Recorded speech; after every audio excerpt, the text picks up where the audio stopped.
Social media influencer എന്ന മുഖംമൂടിയണിഞ്ഞ് സാമൂഹ്യവിരുദ്ധ പ്രവൃത്തികളുമായി നടന്നിരുന്ന വളാഞ്ചേരിയിലെ സോഷ്യൽ മീഡിയ ഇൻഫ്ലുവൻസർ നിയാസ് കൊട്ടാരത്തിലിനെയാണ് വളാഞ്ചേരി പോലീസ് അറസ്റ്റ് ചെയ്തത്. കൊച്ചിയിൽ നിന്നാണ് നിയാസിനെ വളാഞ്ചേരി പോലീസ് അറസ്റ്റ് ചെയ്തത്. പൊതുസ്ഥലത്ത് കക്കൂസ് മാലിന്യം തള്ളുന്നതടക്കം നിരവധി ക്രിമിനൽ കേസുകളിൽ പ്രതിയാണ് നിയാസ് എന്ന് പോലീസ് അറിയിച്ചു.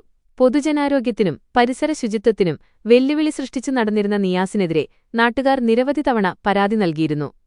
പരാതികൾ കുമിഞ്ഞുകൂടിയതോടെയാണ് അറസ്റ്റ്. പകൽ ഇൻസ്റ്റഗ്രാമിലൂടെ വ്യാപാര സ്ഥാപനങ്ങളുടെയും മറ്റും പ്രൊമോഷണൽ വ്ലോഗുകൾ എടുത്തു നടക്കുന്നതാണ് നിയാസിന്റെ ജോലി.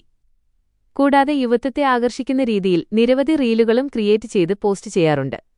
പക്ഷേ രാത്രിയാകുന്നതോടെ ഭാവം മാറും.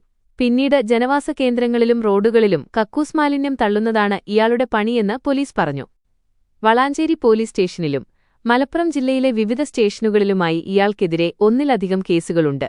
തുടർച്ചയായ സാമൂഹ്യവിരുദ്ധ പ്രവർത്തനങ്ങൾ കണക്കിലെടുത്ത് പ്രതിക്കെതിരെ കാപ്പ ചുമത്താൻ പോലീസ് ശുപാർശ ചെയ്തിരിക്കുകയാണ്. ലജ്ജയോ നിയാസിനുണ്ടായിരുന്നില്ല എന്നത് കേസുകളോടുള്ള പ്രതിയുടെ മാനസികാവസ്ഥ വെളിപ്പെടുത്തുന്നതാണ്. 21 ലക്ഷത്തോളം സന്തുഷ്ടരായ ഉപഭോക്താക്കളും 2 ലക്ഷത്തോളം തിമിര ശസ്ത്രക്രിയകളും പൂർത്തിയാക്കിയ മലബാറിലെ ഏക കണ്ണാശുപത്രി Al Salama high hospital, hospital road, Perinthalmanna.